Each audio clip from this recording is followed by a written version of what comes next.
We are going to start prepping the long sleeves for the Wren.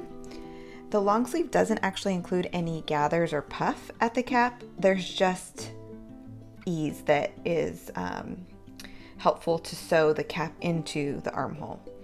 So for this, we're going to switch our stitch length to the longest possible length. Make sure we have a little bit of tails of thread before we start. Find a notch, one of your armhole notches. The first row of stitching is going to be 1/4 of an inch from the cut edge.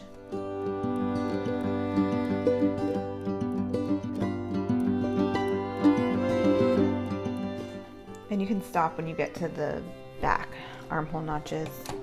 Again, make sure you pull yourself some thread before clipping.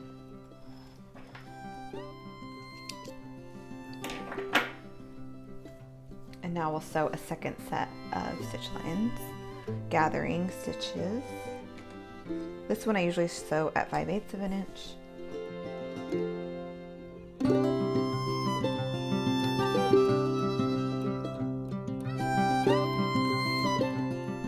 Again, stopping, pulling, giving yourself some threads. So when you pull these threads, I usually pull like the bobbin threads, but you just want to pull them gently and like I mentioned, it's only 5/8 of an inch that the sleeve needs to ease into the armhole. So when you're sewing and pinning to the armhole, you don't actually want to pin in any puckers or pleats.